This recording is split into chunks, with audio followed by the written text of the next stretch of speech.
अक्षय तृतीया का जिक्र करते ही आपके दिमाग में सबसे पहले कौन सी बात आती है? शायद ये कि आपको सोना या चांदी खरीदना है, क्योंकि आज बाजारवाद ने यही जो संदेश है वो आपके मन में फिट कर दिया है। लेकिन अक्षय तृतीया यानी कि छत्तीसगढ़ की अक्ति के दिन महामुहूर्त होता है। वो महामुहूर्त जिस दिन आप कोई भी शुभ काम कर सकते हैं बिना पत्री देखे, यहाँ तक कि विवाह भी। जबकि मई और जून में किसी तरह का विवाह होता नहीं है, लेकिन अक्षय तृतीया के दिन अगर विवाह होते हैं तो कहते हैं कि वो विवाह भी अक्षय यानी कि बिना टूटने वाला होता है। आज मैं आपको लेकर चलूंगी छत्तीसगढ़ की गलियों में और ढूंढने की कोशिश करेंगे हम कि अक्ति को लेकर क्या तैयारियां हैं, अक्ति के बारे में लोग कितना जानते हैं और अक्ति से जुड़े जो पुत्रा पुत्री यानी कि गुड्डे गुड़िया हैं वो कितनी संख्या में बाजार में मिल रहे हैं। चलिए चलते हैं और आपको दिखाती हूँ कि छत्तीसगढ़ की अक्ति आखिर है क्या।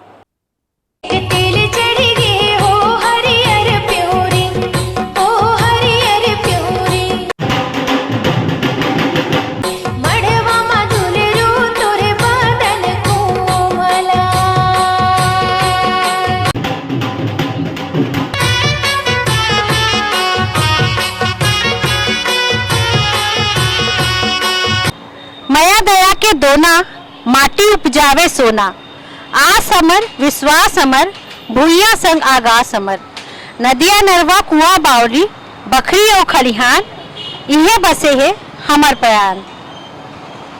अक्षय तृतीया यानी कि अक्ति के दिन बच्चे अपने मिट्टी से बने गुड्डे गुड़िया अर्थात पुत्रा पुत्री का ब्याह रचाते हैं। कल जिन बच्चों को ब्याह करके जीवन में प्रवेश करना है वे इस परंपरा को इसी तरह से आत्मसात करते हैं। बच्चे बुजुर्ग बनकर पूरी तन्मयता से अपने मिट्टी के बने बच्चों का ब्याह रचाते हैं। इसी तरह वे बड़े हो जाते हैं और अपनी शादी के दिन बचपन की यादों को संजोए हुए अक्ति के दिन मंडप में बैठते हैं। अक्ति के दिन महामुहूर्त होता है। बिना पोथी पत्रा देखे इस दिन शादियां होती हैं।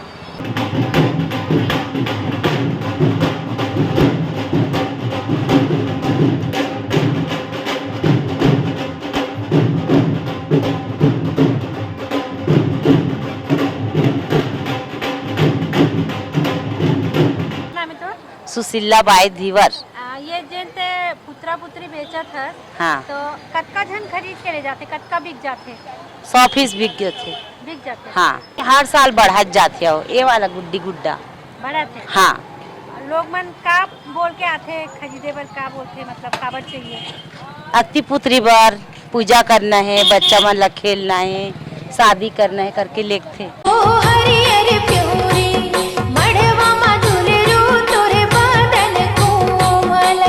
हमारे साथ पंडित मनोज शुक्ला हैं, उनसे हम जानने की कोशिश करेंगे कि अक्ति से जुड़ी जो कथाएं हैं वो क्या हैं और आखिर क्यों अक्ति अक्षय तृतीया को सोना खरीदी के साथ जोड़ दिया गया है, जबकि ये महामुहूर्त है जिस दिन विवाहिक कार्यक्रम होते हैं और शुभ कार्यक्रम होते हैं। पंडित जी, सबसे पहले तो मुझे अक्ति से जुड़ी जो कथाएं हैं और जो परंपराएं हैं उनके बारे में बताइएगा। जैसे कि नाम से स्पष्ट है, यह अक्ति तिथि जो हमारे छत्तीसगढ़ का प्रथा परंपरा के अनुसार ये अक्ति जो है हमारे छत्तीसगढ़ की बोलचाल की भाषा में है, लेकिन इसका प्रमुख नाम है अक्षय तृतीया। तृतीया तिथि के दिन इस पर्व को मनाई जाती है, इसलिए इस पर्व को अक्षय तृतीया कहते हैं। अक्षय का तात्पर्य यह है कि इस दिन किया गया कोई भी कार्य अक्षय हो जाता है, जिसका क्षय नहीं होता है। इसलिए प्रयास करें कि इस दिन कोई भी ऐसी कार्य न करें जिससे हमारे मन में ग्लानि हो, उसके कारण हमारे जीवन में कोई बुरा प्रभाव पड़े। इस तिथि को अबुझ मुहूर्त कही जाती है, सर्वश्रेष्ठ मुहूर्त कही जाती है। हमारे ग्रामीण क्षेत्र की प्रथा परंपरा है कि इस दिन किसी भी तरह का कार्य जो है संपन्न किया जाता है, जिसमें गृह प्रवेश से लेकर विवाह, सगाई, लगन इत्यादि सभी कार्य शामिल होते हैं। यह तिथि इतना प्रमुख इसलिए माना जाता है कि हमारे शास्त्रों और पुराणों में यह वर्णित है कि इस तिथि के दिन ही सतयुग का प्रारंभ हुआ था। यह प्रथम दिन था। उसके बाद जो द्वितीय जो युग था जिनका नाम त्रेता युग है, उसका भी प्रारंभ इस दिन से ही प्रारंभ हुआ था, इसलिए इस तिथि को युगादि तिथि के नाम से जानते हैं। विष्णु के जो 24 अवतार हुए जिसमें 10 प्रमुख अवतार थे, उसमें से एक अवतार भगवान परशुराम जी का अवतार इसी दिन हुआ था, इसलिए इस तिथि को भगवान परशुराम जी के अवतरण के रूप में जगह जगह पर मनाते हैं, अपने आराध्य की पूजा करते हैं, इसलिए यह पर्व जो है विशेष करके हमारे छत्तीसगढ़ में धूमधाम से मनाई जाती है। लेकिन यहाँ पर एक और परंपरा है, जब बच्चे पुत्रा और पुत्री का विवाह करते हैं, गुड्डे मिट्टी की गुड़िया और मिट्टी की गुड़िया गुड्डे का, आखिर वो किस लिए करवाया जाता है? क्योंकि बच्चा और विवाह दो बहुत अलग अलग चीजें होती हैं, तो उनसे क्यों जुड़ा हुआ है ये मैं आप स्पष्ट कर देना चाहता हूँ कि हमारे छत्तीसगढ़ के जो जितने रहवासी हैं वो बड़े बुजुर्ग अपने हर कार्य, हर तीज त्योहार को प्रकृति से जोड़ करके पूजा करते हैं, चाहे वो तीजा का हो, पोला में बैल की पूजा हो, नाग पंचमी में नाग की हो, इत्यादि इत्यादि जो भी प्रथा परंपरा साल भर में हमारे तीज त्योहार मनाई जाती है वो पूरी की पूरी प्रकृति से जुड़ी हुई है। कहीं पौधों की पूजा करना है, कहीं जीव जंतु की पूजा करना है, कहीं अपने घर में अस्त्र शस्त्र की पूजा करना है। इस तरह से हम अपनी जो प्रथा परंपरा को करते करते अपने बच्चों को सिखाते हैं। तो ये पूरी तरह से विवाह जो है हमारे छत्तीसगढ़ में किस तरह से किया जाता है, यह संस्कृति और परंपरा अपने बच्चों को बताने सिखाने के नाम से हर घर में इस दिन मंडप गड़ा करके पूरी रस्म जो है विवाह की निभाई जाती है, जिसमें मिट्टी की पुतला, एक गुड्डा और एक गुड़िया बना करके उनकी विधि विधान से पूजा करते हैं, तेल हल्दी चढ़ाते हैं, मायन करते हैं, मंगरोहन लाते हैं, कैसे मंडप सजाना है। यदि हमारे बड़े बुजुर्ग इस कार्य को स्वयं कर करके जब सामने बच्चों को दिखाते हैं तो बच्चे जो है बहुत जल्दी इसको पकड़ते हैं और आगे अपनी प्रथा परंपरा को कैसे जीवन में उतारना है ये सिखाने के लिए ही आज के दिन हमारे क्षेत्र में गुड्डे गुड़ियों का विवाह बहुत धूमधाम से हर घर में किया जाता है। मतलब ये वैवाहिक जो प्रक्रिया है उसको सिखाने के लिए बच्चों को सिखाया जाता है। लेकिन उसके अलावा जो अलग अलग जनजातियां हैं छत्तीसगढ़ में, जैसे बैगा हो गई या राउत हो गए, या कोई नौकर है जिसको बोलते हैं कि अक्षय तृतीया के दिन ही उसको उसका हिस्सा बांटा देकर उसको विदा किया जाता है कि उसके बाद फिर अगले सीजन में आना। तो इससे जुड़ा कुछ अगर आपको पता हो तो मुझे बताइएगा। हाँ, मैं छत्तीसगढ़ के माटी से बहुत नज़दीकी से जुड़ा हुआ हूँ। छत्तीसगढ़ में ही मेरी जन्म हुआ है, छत्तीसगढ़ की प्रथा परंपरा से बहुत नज़दीकी से अवगत हो। असल में ये अक्षय तृतीया के दिन से ही ये युगादि तिथि है और इस दिन जितने किसान भाई हैं, मजदूर भाई हैं, वो इसी दिन से अपनी खेती का कार्य जो है श्री गणेश करते हैं। और कोई भी कार्य जब श्री गणेश किया जाता है तो उस दिन अपने ग्राम देवता, कुल देवता की पूजा की जाती है। हमारे गांव में आज भी प्रथा परंपरा है कि इसी दिन अक्षय तृतीया को हमारे गांव के जितने भी देवी देवता है वहां पर जा करके हमारे कृषक बंधु जो है धान की एक एक मुट्ठी वहां चढ़ा करके आते हैं ताकि आज से हम कृषि कार्य की जो है शुरुआत कर सकें। दूसरी ये हमारे क्षेत्र में जो पौनी पसारी की परंपरा है, अर्थात ग्रामीण क्षेत्र में इसी दिन से साल भर के लिए नाई लगाई जाती है, इसी दिन से राउत लगाया जाता है, इसी दिन से बैगा लगाया जाता है और इसी दिन से काम करने वाले जो कृषक मजदूर जो है अपने घर में सेवा के लिए जो मजदूरों को लगाते हैं, पूरे वर्ष पर्यंत इसी के दिन से ही शुरुआत होता है।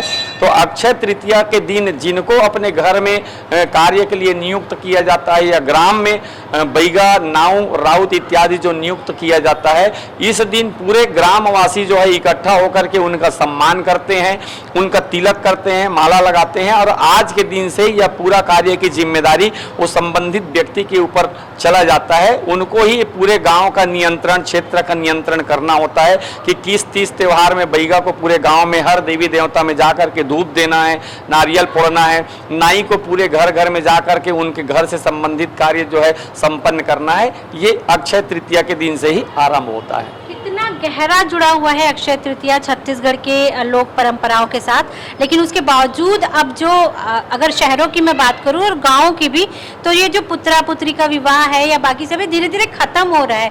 आज के बच्चे तो जानते भी नहीं कि विवाह होता क्या है। जब ये गुड्डे गुड़िया देखते हैं तो पूछते हैं बड़ों से आखिर ये है क्या। तो आपको क्या लगता है लोगों को, आज के जो युवा माता पिता हैं, उनको अपने बच्चों को समझाना चाहिए ये बात कि हमारी परंपराएं हैं, इनको जिंदा रखिए?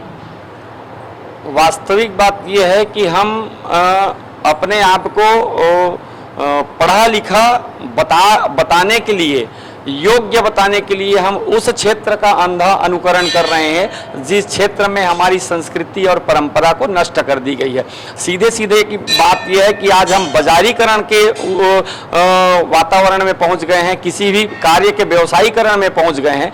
हमने अपने प्राचीन जो ऋषि मुनियों, हमारे बड़े बुजुर्गों के द्वारा जो प्रथा परंपरा, तीज त्योहार पर्व का जो निर्माण किया गया था, जो अपने बच्चे को शिक्षा देने के लिए वैज्ञानिक पद्धति से जो उनके जीविकोपार्जन में हर वो चीज कार्य आए, उनके स्वास्थ्य के लिए, उनके जीवन पर्यंत परिवार के लिए, इत्यादि इत्यादि सबको भूल करके हम जो है शहर की ओर भाग रहे हैं और एकमात्र उद्देश्य हो गया है हमारा जीविकोपार्जन हेतु पैसा कमाना, जो कि हमारे संस्कृति और परंपरा को नष्ट कर रहे हैं। आज बच्चे ही नहीं, हमारे घर के बड़े बुजुर्ग भी नहीं जानते हैं कि विवाह का कार्य कैसे कैसे होता है।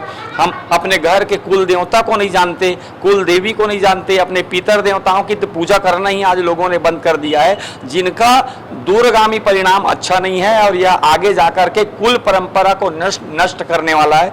एकाकी परिवार में जीवन होने के कारण आज के लोग और इस चीज को भूलते जा रहे हैं, जो कि उचित नहीं है। कितने का है ये? 8 रुपया जोड़ी। कितने के है ये? 70 रुपए के जोड़ी। और छोटे वाले? क्या नाम है आपका? मेरा नाम अंजलि तंबोली हूँ, मैं पुरानी बस्ती थाना के पास रहती हूँ।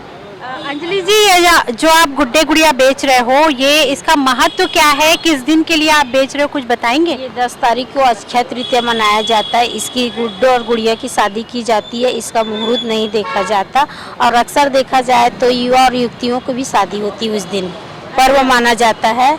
और जैसे दान में दिया जाता है, मंदिरों में चढ़ावा दिया जाता है, पंडितों के लिए चढ़ावा देते हैं इसको। अच्छा, अगर हम छत्तीसगढ़ी भाषा की बात करें तो छत्तीसगढ़ी में इसको क्या बोलते हैं और कौन इसकी शादी करता है?